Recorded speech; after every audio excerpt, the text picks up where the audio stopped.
En esta tercera parte, dedicada a los amplificadores de tensión para radiofrecuencia, vamos a ver unos temas, pero antes lo primero que haremos será montar un oscilador, porque nos quedó pendiente de la lección anterior, por el motivo que duraba mucho el vídeo y entonces no tuvimos tiempo de hacerlo. Pero ahora lo que haremos primeramente va a ser un oscilador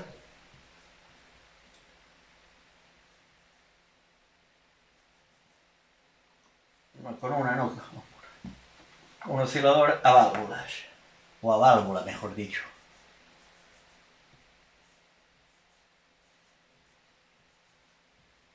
Esto nos quedó pendiente de la lección anterior. Haremos el oscilador, lo montaremos y veremos cómo funciona, para saber físicamente, prácticamente cómo funciona el oscilador. Luego ya lo que haremos será la parte de teoría, una parte de teoría y otra de práctica, como todos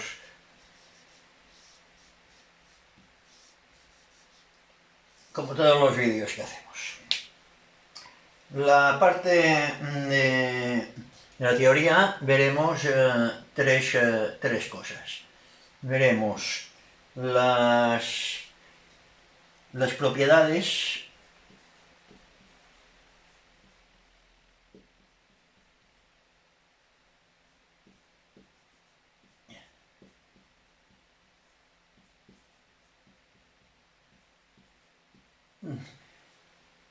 de los circuitos resonantes. Luego veremos los circuitos resonantes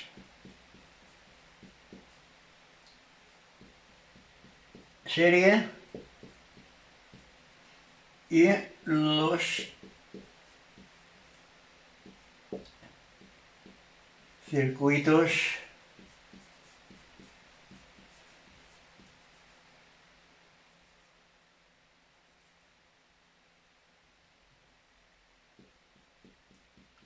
paralelos.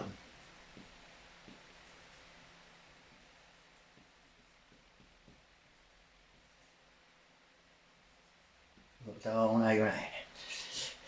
Y luego, en la práctica, yo tenía pensado montar un inyector de señales para baja frecuencia, pero creo que será más, aunque sea un poco más complicado hacerlo, no mucho, pero creo que os va a servir más si los queréis montar.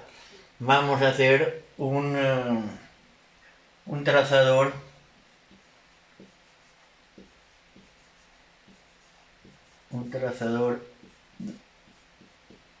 de señal. ¿Por qué? Pues porque tiene dos ventajas sobre el inyector de señal, que podremos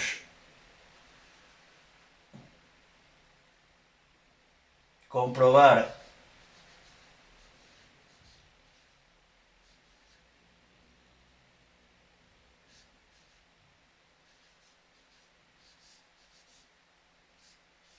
la baja frecuencia y podemos ir y comprobar la radiofrecuencia. O sea, podremos ver los dos, bueno, esto más que comprobar sería, bueno, también seguir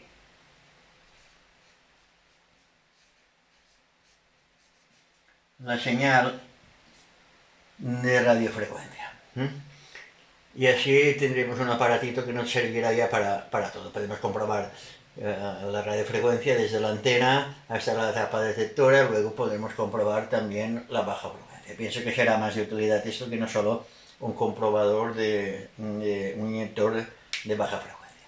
Pues bueno, ahora lo que haremos será, primeramente, antes de nada, ya digo, vamos a hacer un oscilador, lo veremos cómo funciona, que es lo que nos quedó atrasado de la lección anterior.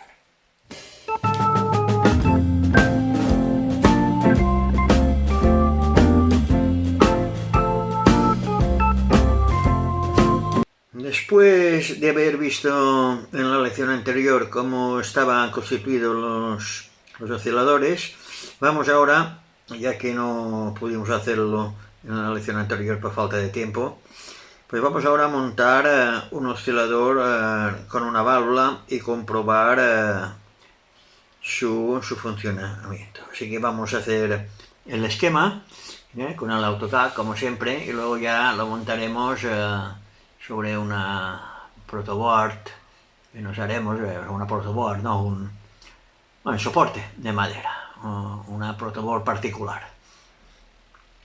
Pues bueno, lo primero que vamos a hacer es empezar ya a poner todos los componentes. Primero de todo buscaremos la válvula, que hemos dicho que era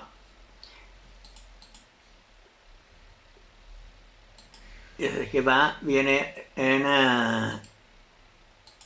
tres partes en estos esquemas, o sea, para hacer la unidad A, la unidad B, para que se pueda hacer mejor y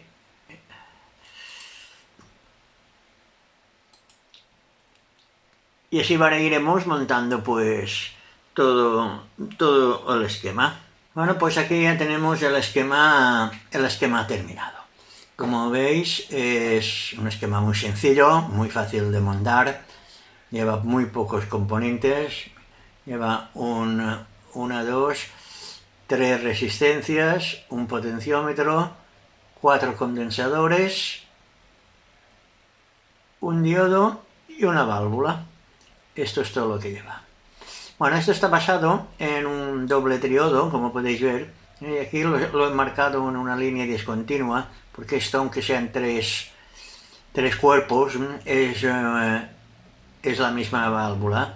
Lo que pasa es que para el esquema, para hacer el conexionado y todo esto, pues ellos lo hacen el KiCad.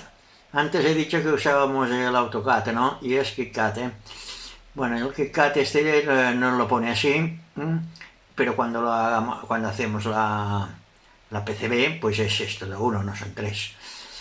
Pues ya digo, es un doble triodo, en este caso el ECC82, ya digo, son los tres módulos, es un mismo encapsulado. Aquí está alimentado a 6 voltios, a través de esta resistencia de 330 ohmios, y aquí le hemos puesto un diodo porque dependiendo de la alimentación que utilicemos. Este diodo lo hemos puesto por una sencilla razón, que por si hay algún retorno aquí de tensión no nos afecte el alimentador que podemos tener aquí. Y en caso de poner si la alimentación lo hacéis a través de un transformador de corriente alterna, esto nos hace de rectificador. Sí, bueno, lo ideal por eso es ponerlo a 6 voltios en corriente continua. Esto es un filtraje. Esto ya es la alimentación de los dos ánodos del triodo. El conectado del filamento está a 6 voltios. Si lo conectamos sin el puente, este puede ir a 12. Esta reja va a masa y los ánodos también a masa. Esto se pone a oscilar cuando lo ponemos en marcha. Y aquí tenemos un potenciómetro que, regulando este potenciómetro, nos va a variar la frecuencia. es el condensador también de filtraje y de nivelación y de acoplo, ya está. Y esto es la salida a la que irá aquí un frecuencímetro o al osciloscopio. Como veis, esto es un circuito muy fácil, pero bueno, veremos in situ cómo funciona el oscilador. Ahora lo que haremos será montarlo sobre un pequeño soporte que tengo, que ya lo habéis visto de otros vídeos, que es un soporte de madera, y montaremos este circuito y comprobaremos a ver su funcionamiento y a ver si lo que hemos dicho de los osciladores pues se cumple. Y poca cosa más tengo que contaros del tema este. La teoría de esto ya lo sabemos por lecciones anteriores y nada más. Luego os voy a enseñar también otro. Vamos a ver si tenemos tiempo y podemos hacer otro tipo de oscilador que me he encontrado también, que es interesante, que está hecho con un doble diodo y un triodo. Pero bueno, de momento vamos a montar esto. Vamos pues ahora a montar nuestro oscilador en nuestra particular protoboard. Para ello necesitaremos un soporte de madera, la válvula, la ECC82, un pomo, un potenciómetro, un zócalo para la lámpara, dos condensadores electrolíticos, tres resistencias, un diodo, dos condensadores cerámicos, dos separadores, dos regletas y tornillería varia. Y eso es todo lo que necesitamos para este montaje. Esto lo vamos a montar aquí encima y luego lo probaremos. Cogeremos el esquema y siguiendo el esquema que hemos hecho, pues lo vamos a montar. Aquí tenemos montado nuestro pequeño oscilador en nuestra particular protoboard. O sea, montado dos regletas, potenciómetro y un portalámparas. Y hemos hecho las conexiones según el esquema. Como veis, pues lleva, nada, 1, 2, 3, 4 condensadores, 1, 2, 3 resistencias, el diodo este que ya hemos hablado y la válvula. Y poca cosa más lleva este montaje. Y ahora lo que haremos será conectar la alimentación. Vamos a poner una alimentación exterior de 6 voltios. Pondremos el positivo aquí. Este es el positivo de la entrada, que lo hemos marcado. El negativo, que es masa, que es este de aquí. Sobre todo no os paséis con esta lámpara, no os paséis del voltaje. Si no os funciona, no le deis más tensión al alimentador, porque pensad que el filamento de esta válvula es 6,3 voltios.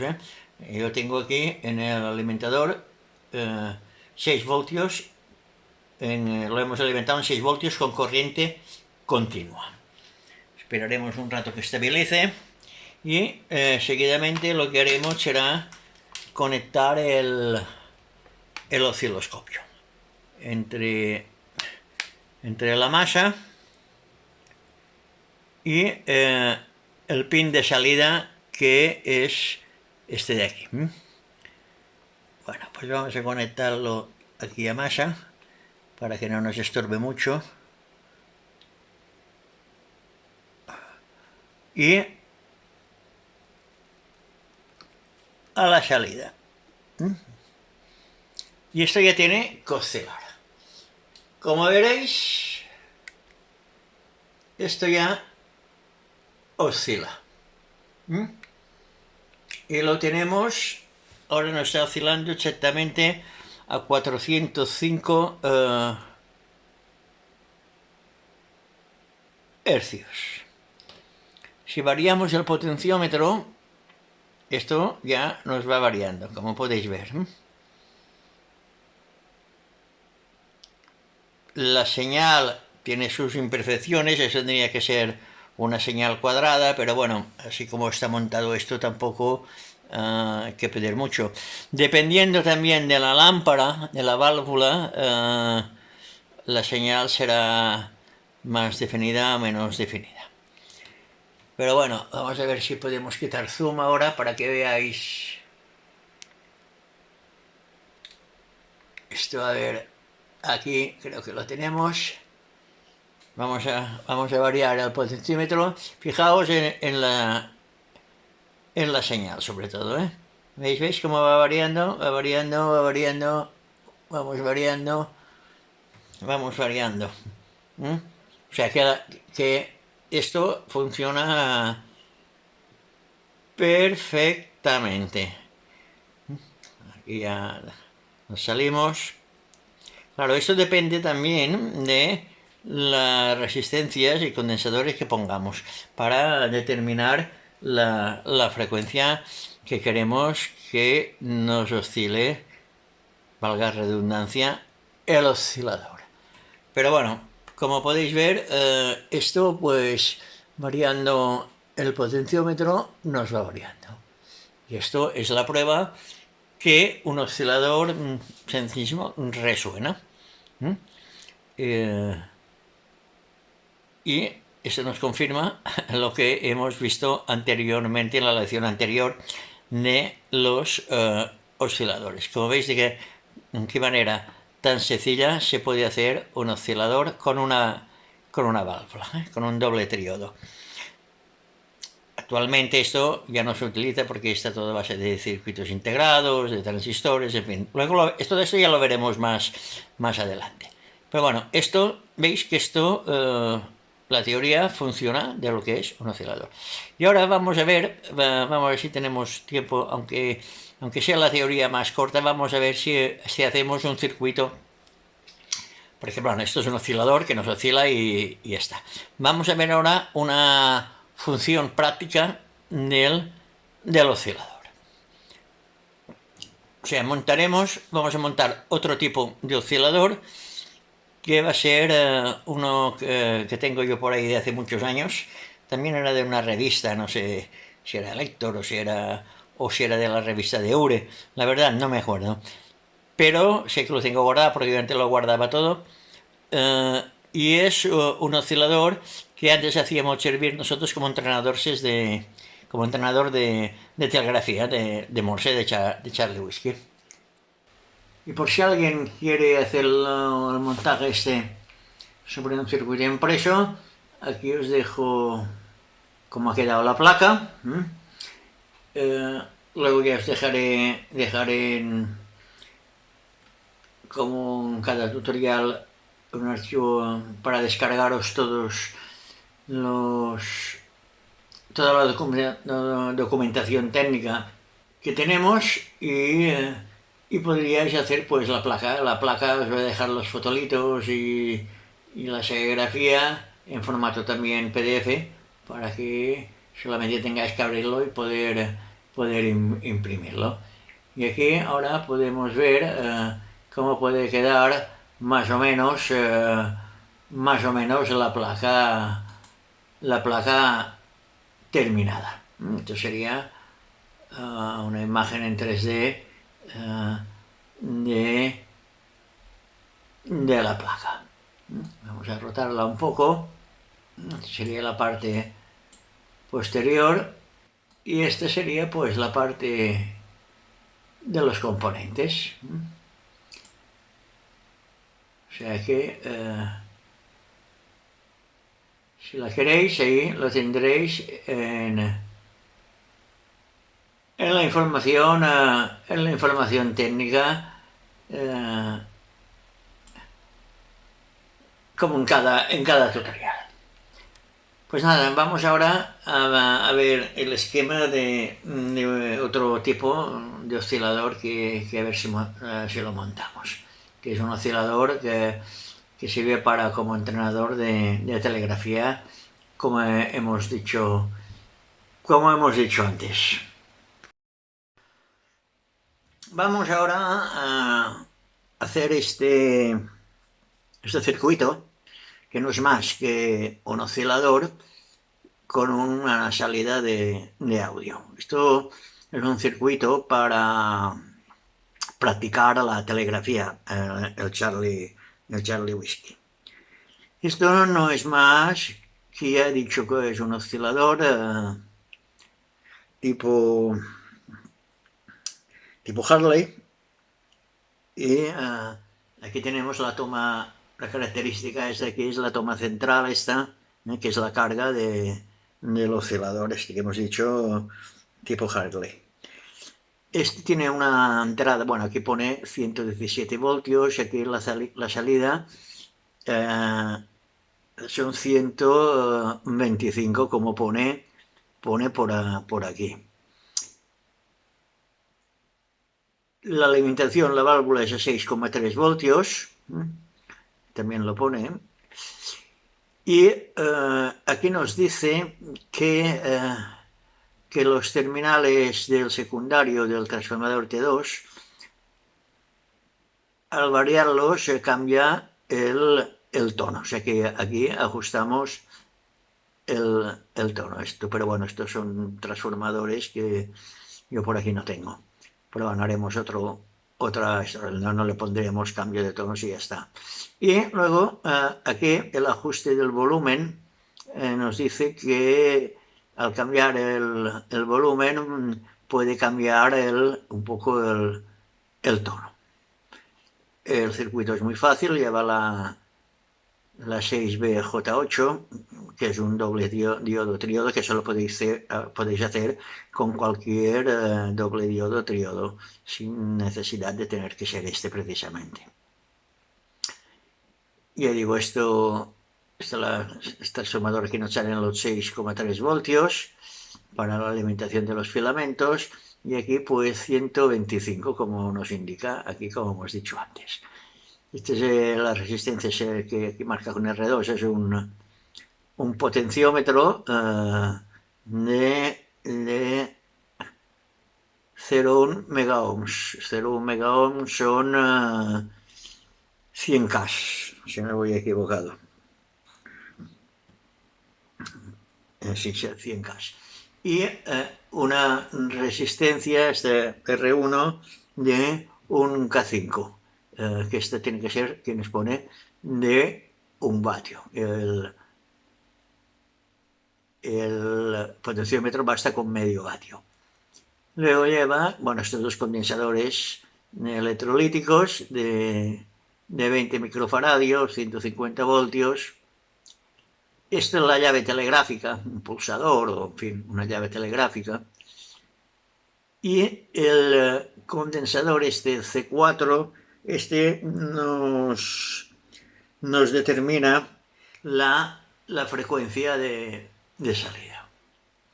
Aquí lo más complicado es este transformador, que bueno, miraremos a ver qué tenemos por aquí, y que tiene que ser un transformador con un primario de toma central,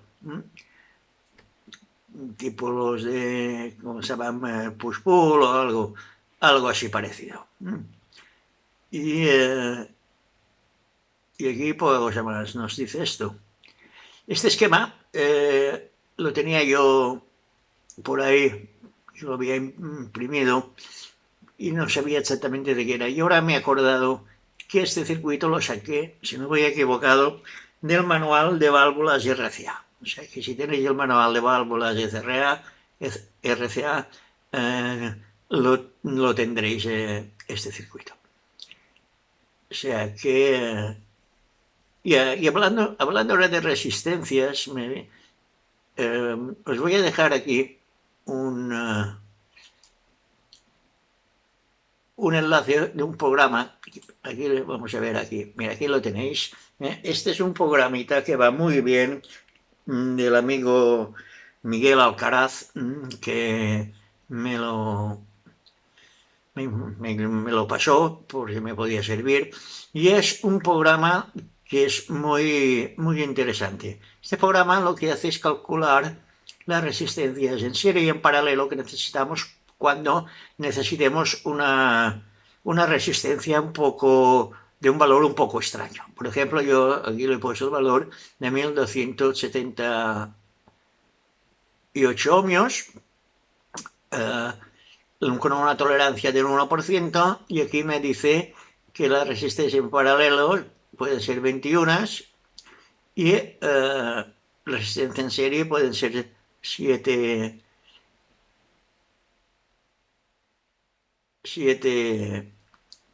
valores. Los marcados en asterisco son las de la serie E24 y las que no están marcadas es la serie E12. Ya digo, es un circuito que va muy bien para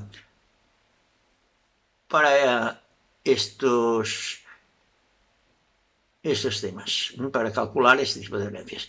Luego, al final, bueno, aquí tengo los enlaces, yo los voy a dejar aquí. Son los enlaces tanto del vídeo, que explica todo su funcionamiento, como el enlace para bajar el programa. De todas formas, en el vídeo también está. Y luego también estos enlaces os los voy a dejar al final del vídeo y en los comentarios.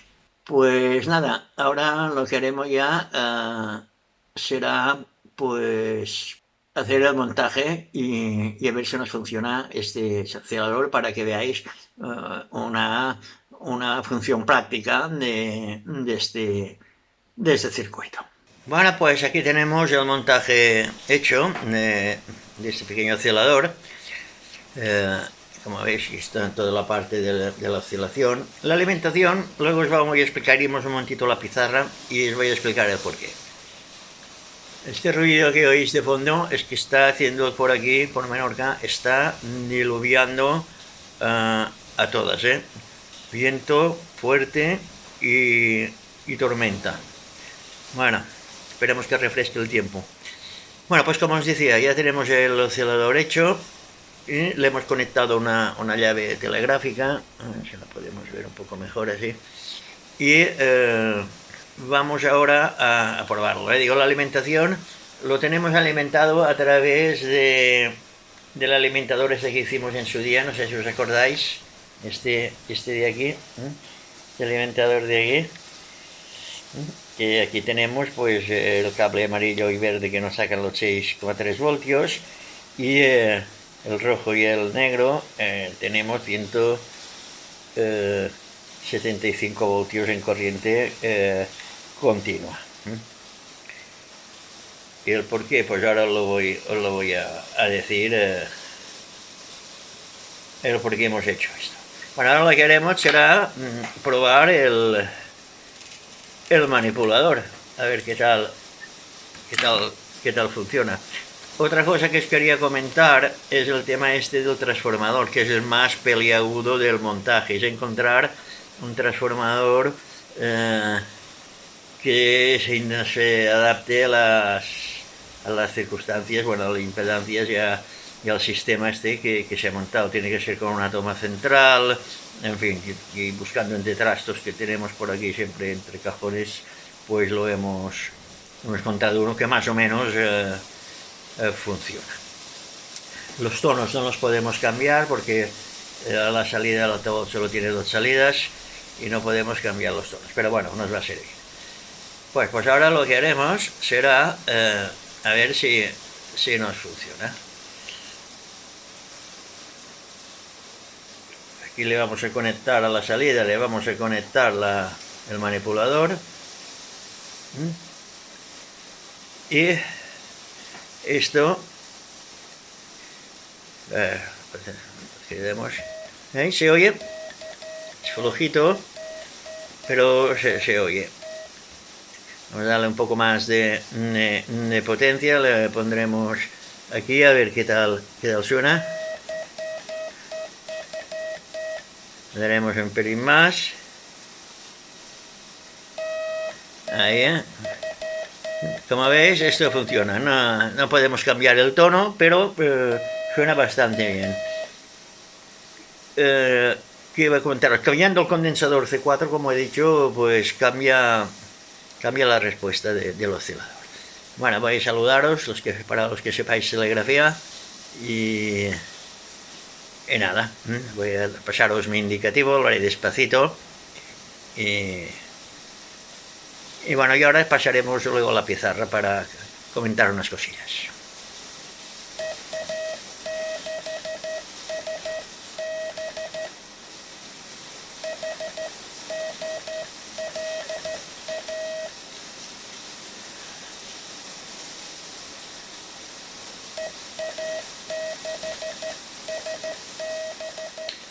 Vamos ahora a comentar un par de cosillas en referencia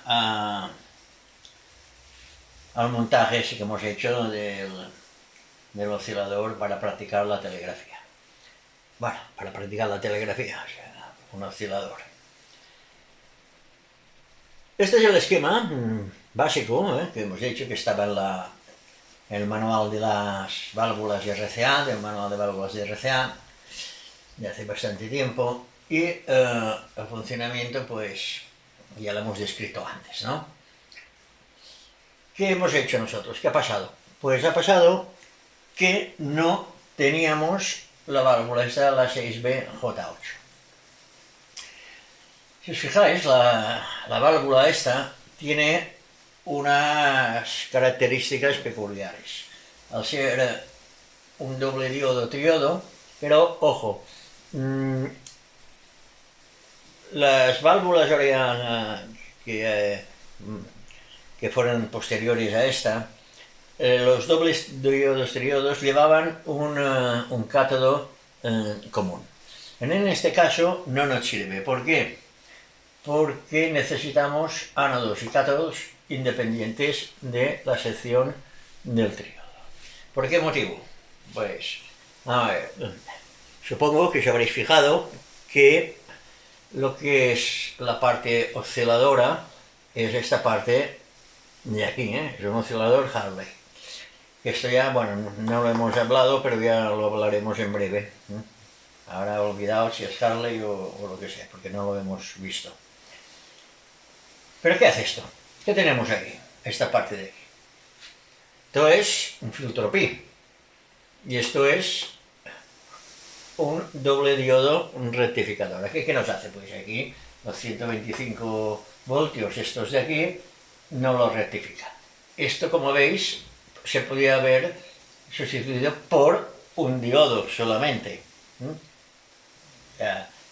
Esto tanto da que sea un doble diodo como un diodo normal. Bueno, porque aquí tenemos solamente un devanado, que un terminal nos va a masa y el otro nos va a los ánodos, o sea, nos puntea los ánodos. Y los cátodos también están punteados y nos va al filtro pi, al filtraje, con los dos condensadores electrolíticos y una resistencia. O sea, es el típico, si os dais cuenta, esto es el típico filtro pi. Y esto se podía haber sustituido por un diodo. O sea, con eso quiero decir que con esto, o sea, es un rectificador. O sea, es una lámpara un poco peculiar y nada más. ¿Qué hemos hecho nosotros? Como yo no tenía esta válvula en el montaje que hemos hecho, hemos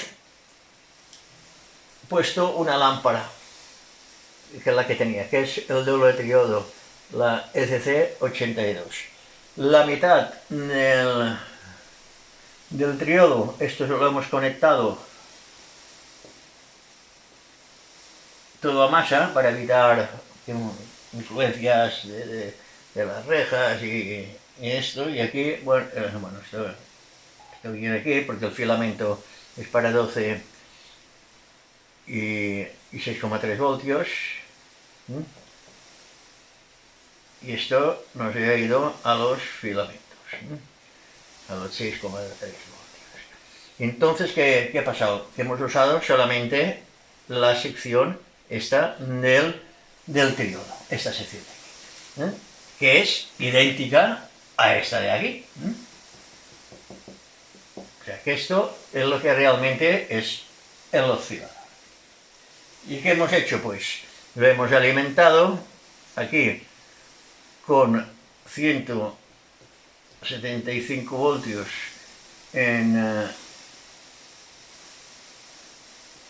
corriente continua y ya tenemos el asunto solucionado. Si yo tengo un alimentador que hicimos que me da todas estas tensiones habidas y por haber.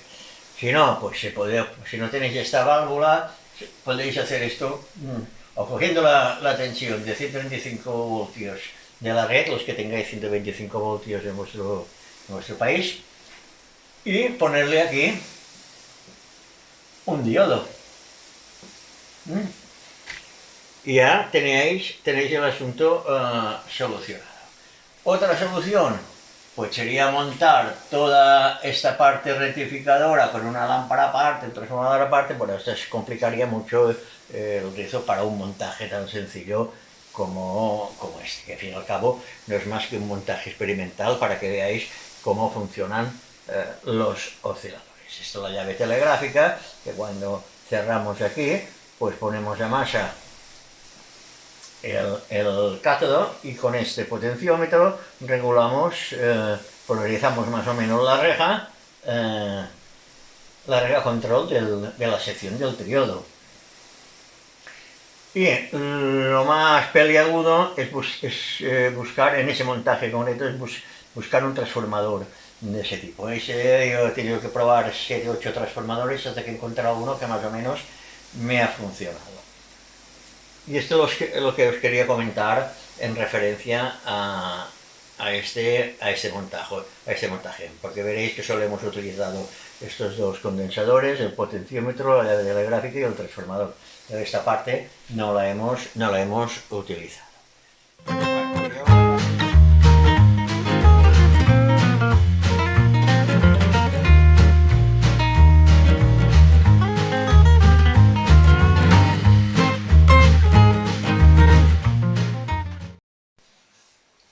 Vamos a ver ahora las propiedades de los circuitos resonantes.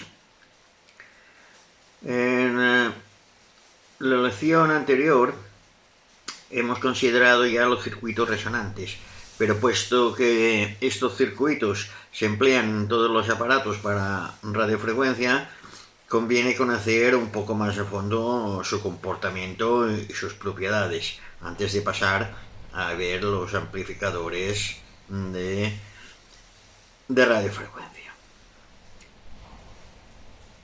Como sabemos por la lección anterior, en un circuito resonante se produce de modo continuado un intercambio de energía entre el condensador y la bobina, y como consecuencia de dicho intercambio se originan oscilaciones en el circuito consistentes en la variación senoidal de la tensión en los extremos del condensador y de la corriente que recorre dicho circuito.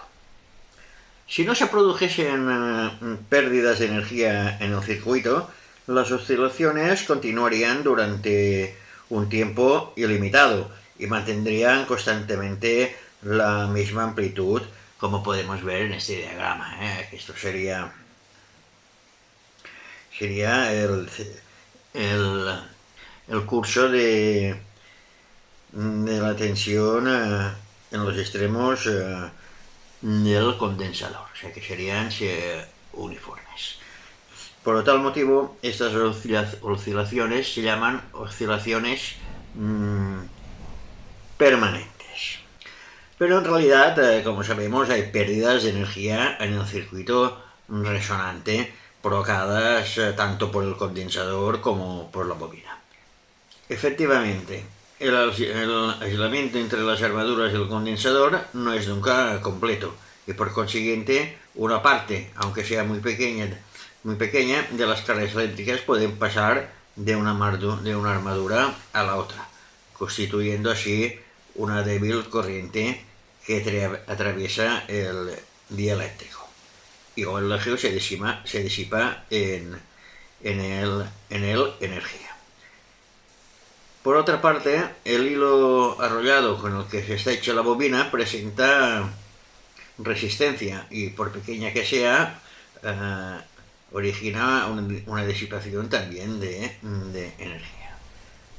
A causa de dichas pérdidas, la energía que se intercambia entre el condensador y la bobina disminuye gradualmente hasta anularse del todo al cabo de cierto tiempo, y por consiguiente también disminuye la amplitud de las oscilaciones hasta asumir el valor cero, cuando al circuito ya no le queda energía disponible. En efecto, puesto que la energía en juego disminuye progresivamente, cada vez que el condensador se recarga, almacena una energía cada vez menor que la anterior, y por lo tanto la tensión entre las armaduras asume en cada nueva carga valores inferiores a la precedente.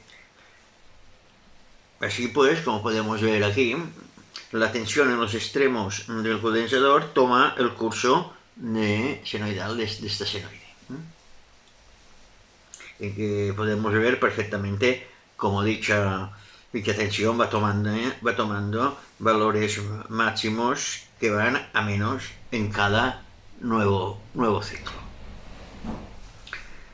Lo mismo sucede también con la corriente, ya que siempre que la bobina crea el campo magnético, almacena en él una energía cada vez menor, por la que tenía anteriormente, y por lo tanto también la corriente que recorre sus espiras toma valores cada vez menores que los anteriores.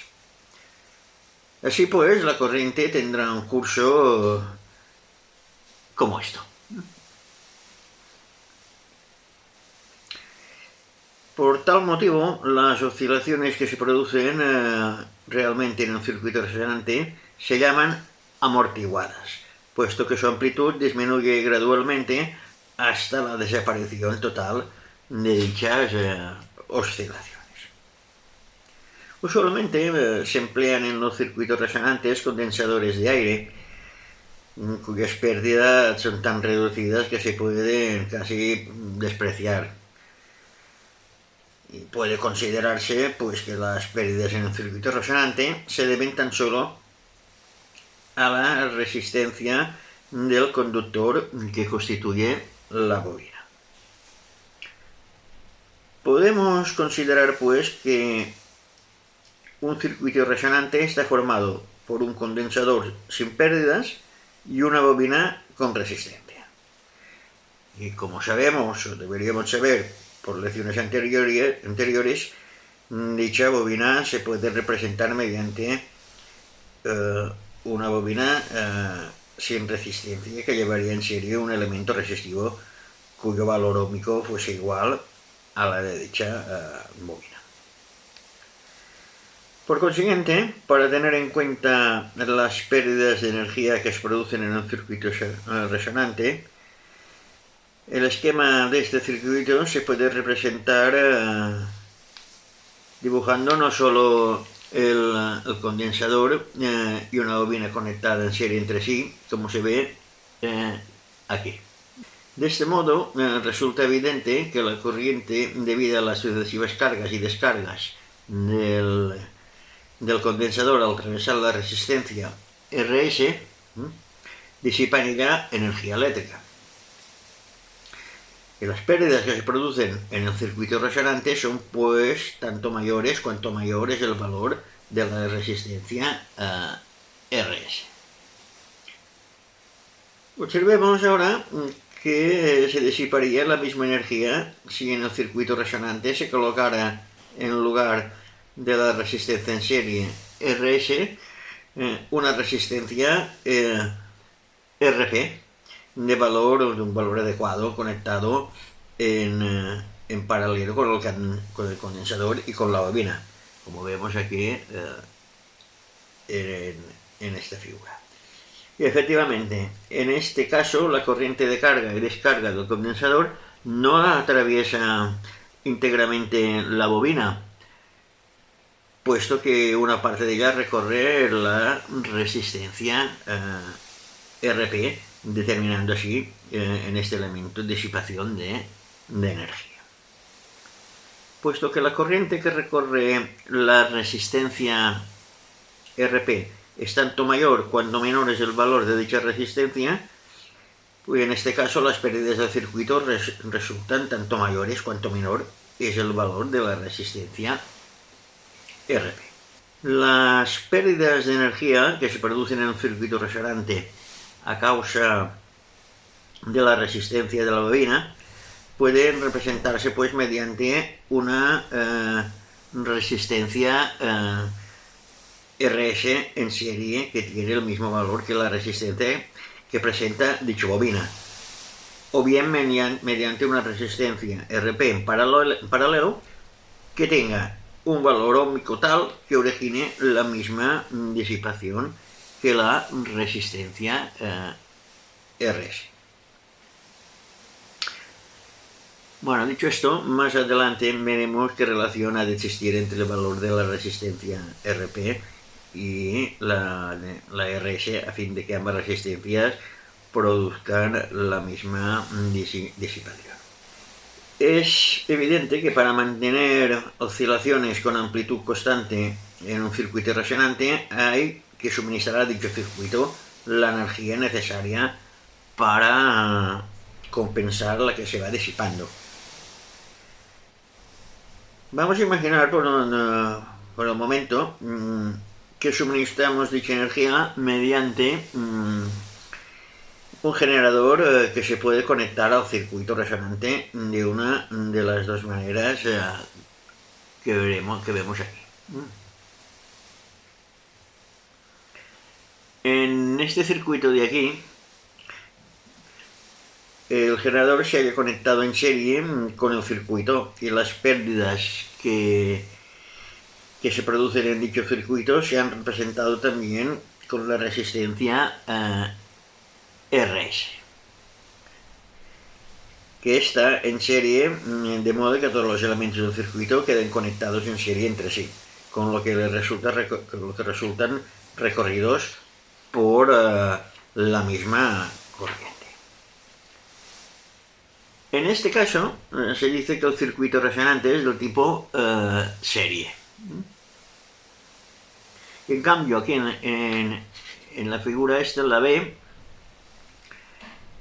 el generador resulta conectado, como veis, en paralelo con el circuito y las pérdidas se han representado sí mismo mediante la resistencia RP, que está en paralelo, de modo que todos los elementos en el circuito resultan conectados en paralelo entre sí y a todos ellos queda aplicada así la misma tensión.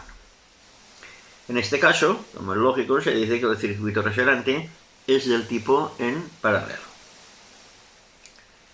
La utilidad de representar las pérdidas mediante una resistencia RP en paralelo estriba precisamente en la circunstancia que de este modo todos los elementos resulten en paralelo y por consiguiente quedan sometidos a la misma tensión, lo que facilita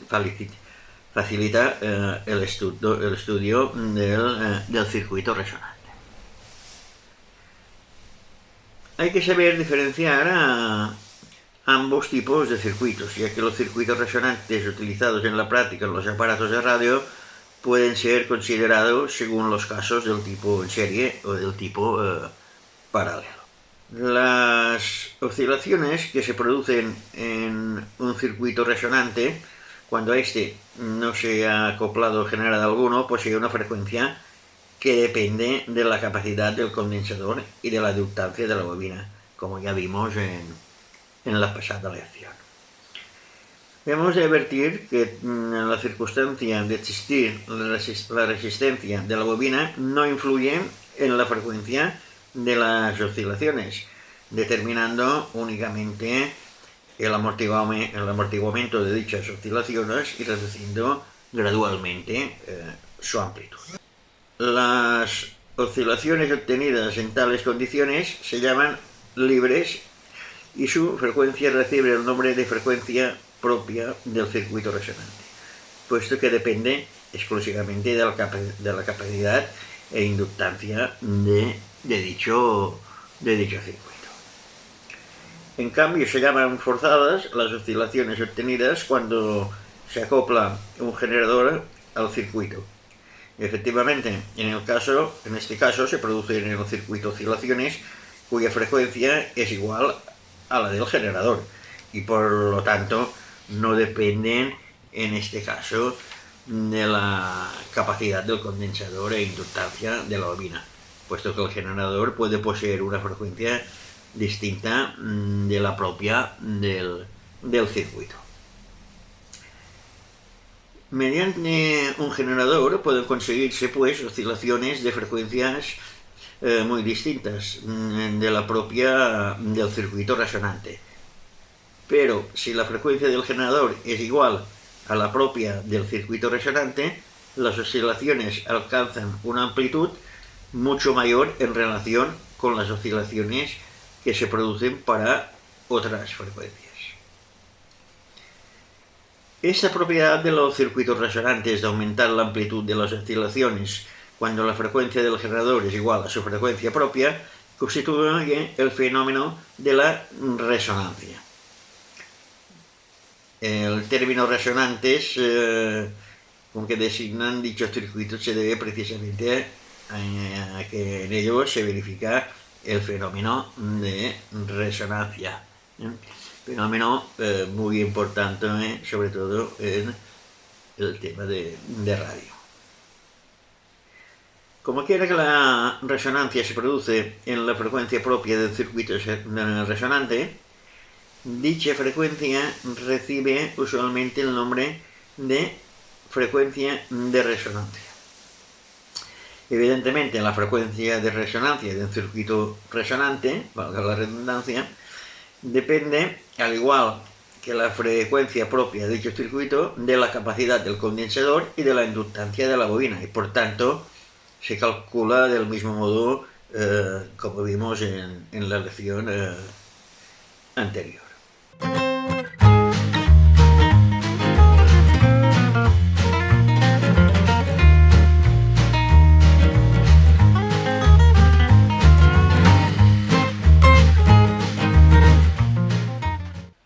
Como dije anteriormente,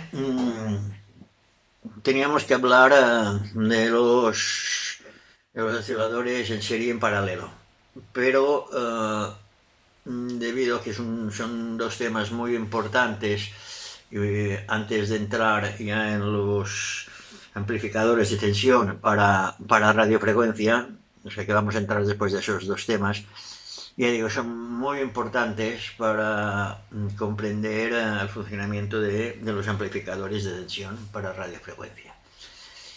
Y como el tiempo nos es un poco justo, he preferido ya empezar con el tema del montaje. Vamos a montar un trazador de señales, que es un aparato que muy importante, muy útil, mejor dicho, en los laboratorios o en los talleres de reparaciones de receptores de radio. He mirado varios esquemas que tenía yo por aquí y me he decantado por uno porque los que he visto, había uno que me gustaba mucho para hacerlo, pero era a válvulas y era bastante complicado y mucha gente hubiese tenido bastantes dificultades, sobre todo para conseguir los materiales, porque llevaba unos transformadores unas tensiones un poco especiales, en fin, y era un trazador de señal, ya digo, a válvulas, con su perímetro, con su ojo mágico, su altavoz, en fin, y he visto que era muy, muy complicado, sobre todo, más que nada, por el tema de los materiales, como he dicho, y también por la complejidad que llevaba este montaje, que mucha gente de los que siguen este canal es gente que empieza y tampoco no es el tema de complicar mucho la vida. Luego había otro que encontré en la revista, bueno, un artículo de una revista de Ure,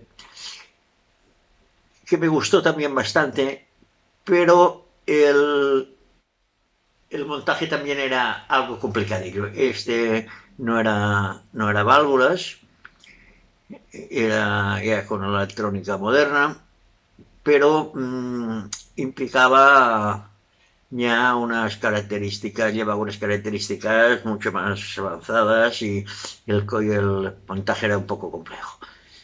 Y como yo quería, lo que quería hacer era un trazador de señales que fuese muy fácil de hacer, de poco coste y con materiales que se pudiesen conseguir, pues me he decidido por el esquema que que vamos a ver seguidamente. Ese trazador que vamos a montar o a diseñar está compuesto, como veis aquí, en este esquema en bloques, de una alimentación, luego lleva una parte que es el oscilador y la otra parte que es un amplificador, y luego lleva unas ondas. Y una está relacionada una cosa con otra. O sea que ahora ya, visto ya el esquema ese de bloques con lo que vamos a trabajar, vamos a pasar ya a ver el esquema que yo ya lo he hecho, ya lo he realizado con el KiCad, que es el programa que utilizo normalmente para hacer los circuitos de las placas. Y vamos a ver sobre el esquema lo que es este circuito y cómo funciona. Vamos ahora pues a ver el, el esquema del montaje. Aquí tenemos el esquema general de todo, lo hemos dividido en tres zonas, como hemos visto en el diagrama en bloques. La primera parte sería la alimentación, las ondas y lo que es en sí el trazador de señal, signal tracer, como le llaman en inglés. Este trazador de señal admite unas tensiones de entre 6 y 12 voltios. Por eso hemos puesto aquí la fuente de alimentación. Esta fuente de alimentación no la vamos a hacer, no la vamos a montar. Por 3 o 4 razones muy sencillas. Primera, que todo el mundo más o menos sabe cómo funciona, cómo es una fuente de alimentación. Segunda, que yo tengo un cajón lleno de fuentes de alimentación, no sé si tengo 10 o 12, y voy a utilizar una de estas para ver cómo funciona, o sea, para ver un tema que luego hablaremos, o sea, que para ver el rizado. Y otra es que podéis utilizar, en vez de una fuente de alimentación, si no tenéis fuentes de alimentación ni de laboratorio ni una hecha, podéis utilizar una pila o una batería de 6 voltios, de 12 voltios o de 9 voltios, lo que tengáis a mano. En este circuito de trazadores de señal es más importante el filtrado de la fuente que la regulación. O sea, es más importante que el filtrado sea bueno, que tenga 8, 9, 7 o 11 voltios. Es mucho más importante el filtrado porque pensad que utilizamos circuitos de radiofrecuencia. Bueno, pues ahora vamos a ver, vamos a comentar brevemente el tema de esta fuente de alimentación que no tiene, como veis, nada. Luego tenemos la parte de las ondas. Pero bueno, vamos a ver ahora la parte de lo que es de alimentación. Vamos a darle aquí un poco más de zoom. Bueno, pues aquí está la alimentación, pues la clásica de toda la vida. Entrada 220 voltios, fusible, interruptor, transformador de 12 voltios, puente de diodos, puente rectificador, filtraje, importantísimo, y un regulador, el famoso LM7812. Y bueno, esto es un LED y una resistencia para saber si está encendida o apagada. Y aquí pues tenemos la salida de los 12 voltios en corriente continua regulada. Porque digo, si no tenéis esta fuente, si no tenéis una fuente de este tipo, con una pila o una batería, lo podéis hacer perfectamente. En cuanto a la fuente, pues ya a mí particularmente pienso que no hay caso de hacer un montaje sobre una placa PCB de este tipo para insolación o planchado y luego, bueno, decapado y todo un tema, porque es tan sencilla que con una PCB de estas estándar perforadas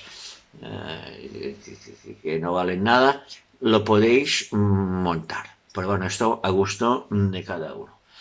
Y el transformador, pues lo podéis poner encima de la placa o exterior, igual que la alimentación. Podéis hacer una alimentación que se ponga dentro la cajita donde vamos a montar el trazador de señal y luego podéis poner el transformador interior o exterior. Normalmente no es aconsejable, bueno, o no se hace, es poner el transformador fuera y la placa dentro. Esto sería un poco absurdo. Pero si montáis el transformador encima de la placa, el inconveniente que tiene es que la caja donde vaya el trazador de señal tendrá que ser más grande. Que por cierto, hablando de la cajita, conviene que sea de aluminio. Si no tenéis aluminio lo podéis poner de plástico, no pasa nada. Pero es más interesante ponerla de aluminio por el tema de ruido y de acoplo. Ya digo, esto ya la fuente de alimentación dependiendo de cada uno. Pues si tenéis una fuente de alimentación de laboratorio, pues podéis conectar la fuente de alimentación de laboratorio y os ahorráis todo ese montaje. Luego tenemos el apartado de las sondas. Este trazador de señal necesita en particular una sonda para radiofrecuencia y otra para baja frecuencia. La de baja frecuencia pues no lleva nada más que una punta de prueba, una pinza de cocodrilo y una clavija para la entrada de señal al trazador, o sea que con una clavija de esas de entrada de audio de 3,5 milímetros. Y eso sí, cable conviene que sea un cable blindado y ya está. La sonda para radiofrecuencia esta lleva pues 3 componentes. Lleva un diodo, el 1N34, que es de germanio. Cuidado, esto sí que es importante tenerlo presente, que es un diodo de germanio. Un condensador de 0,01 microfarads y una resistencia de 1 ohmio. El cable, por supuesto, en este caso sí que es necesariamente que esté blindado. En la sonda de baja frecuencia ya no es tan importante, pero en este sí, en este tiene que ser blindado. Y la clavija de entrada de señal como la otra. Estas sondas son muy fáciles de hacer. Aquí arriba os dejo unas fotografías, unas imágenes de cómo se puede hacer una sonda para baja frecuencia, como es esta que vemos aquí, que como veis solo lleva la punta de prueba, la pinza de cocodrilo, la clavija de entrada y el cable blindado.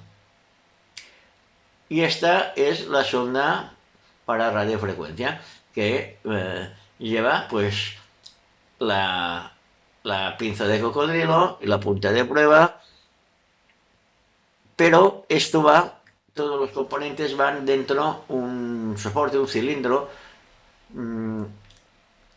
y al extremo a una punta sale un cable que es la punta de cocodrilo y al otro extremo pues la entrada de señal que va con la misma clavija que el otro, como os he dicho. Como veis, esta es la sonda. El tubo, el soporte puede ser de 1000 cosas. Puede ser un tubo de PVC, puede ser un tubo de aluminio, hay gente que a veces hace sondas con esos rotuladores de remarcar que los vacían y lo ponen dentro, pero bueno, esto ya a gusto de cada uno. Y aquí, bueno, aquí os dejo yo dos imágenes de dos sistemas que se pueden hacer las sondas. Ya digo, uno para radiofrecuencia y otra para baja frecuencia. Y ahora sí vamos a ver el esquema. Vamos a quitar zoom para que se vea todo. Aquí tenemos el esquema de lo que es en sí el trazador de señal. Trazador de señal, aquí tenemos una entrada donde irán las ondas, la entrada de señal, y a través de ese condensador pues nos pasa a través de este transistor, que es un transistor de radiofrecuencia de canal N, el BF244, que es un FET de radiofrecuencia, que es un amplificador de oscilación. Un amplificador de radiofrecuencia. Esta señal nos pasa a través de este potenciómetro. Este potenciómetro nos regula la ganancia. Va al LM386, que es un amplificador de audio, el famoso 386, y de ahí ya nos sale a través de este condensador a un altavoz interior, o también podéis poner esta clavija que vaya conectada a un altavoz exterior. Esto cuando hagamos el montaje de este circuito, del trazador en sí, ya lo veremos, porque en esta lección no lo vamos a hacer porque no nos dará tiempo. En esta lección lo que haremos será mirar la fuente de alimentación. O sea, como veis, es súper sencillo. Este trazador de señal lo montaremos. Yo no lo he hecho, no lo he montado, lo voy a montar, así como la fuente de alimentación no la voy a montar porque, ya digo, yo tengo fuentes y no tengo por qué montar una. Las ondas sí que las vamos a montar y montaremos este circuito. Esto sí que lo vamos a hacer sobre una placa PCB. Lo haremos con el tema con el sistema de insolado, que yo siempre hago y lo tengo mucho por mano y me va bien. Es interesante, luego ya lo hablaremos cuando lo hagamos, que esto cuando si lo hacéis o si la insoláis o lo hacéis, conviene que hagáis toda la pista antirruido, o sea que son las pistas que solo se marcan las pistas de las conexiones, o sea que todo el espacio vacío se rellena de cobre para evitar ruidos y acoples y cosas raras de ese tipo que pasa con la radiofrecuencia. Pero bueno, eso digo, esto ya lo veremos en el próximo vídeo, en el próximo tutorial, porque en este no nos dará tiempo. Y lo que haremos ahora será mirar el tema de la alimentación, que cogeremos una alimentación, como he dicho, que yo tengo hecha, y miraremos lo que es el tema del rizado y el filtrado, para que veáis la importancia que tiene esto sobre el ruido de estos circuitos.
Aquí tenemos una fuente de alimentación de hace, yo qué sé,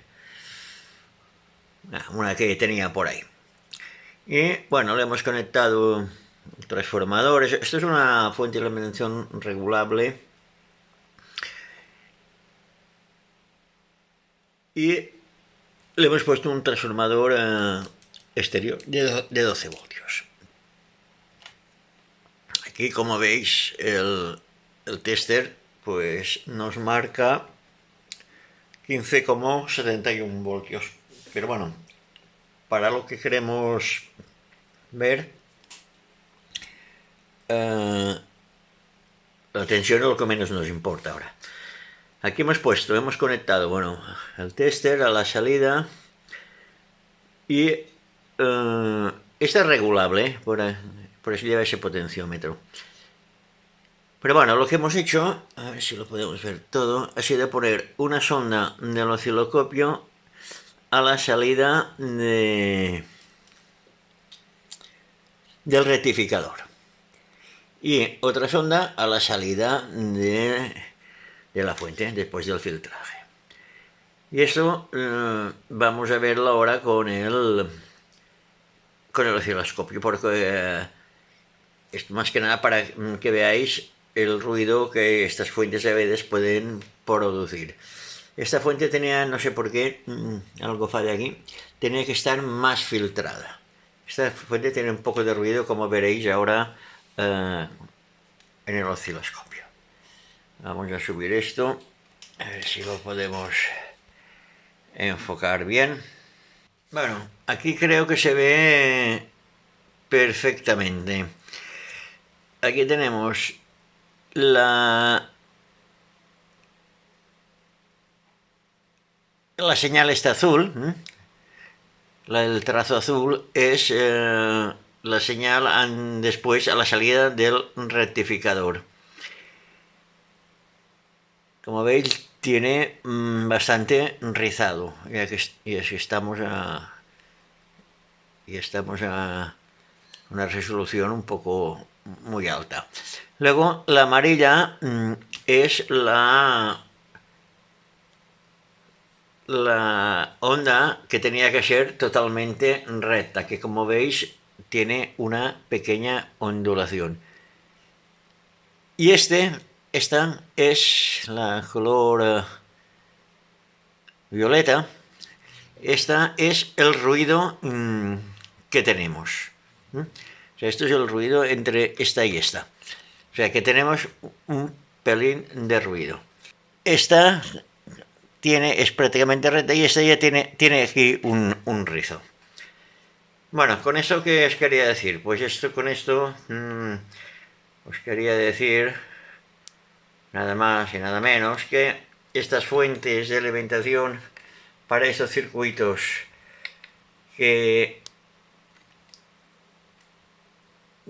aplicamos la tensión a los circuitos de radiofrecuencia, es muy importante el filtraje, o sea que la onda continua sea lo más recta posible. Bueno, eso ha sido más que nada una curiosidad para que veáis el ruido de las fuentes de alimentación. Bueno, pues mis queridos amigos y seguidores, esto ha sido todo en este tutorial. En el próximo ya montaremos lo que es el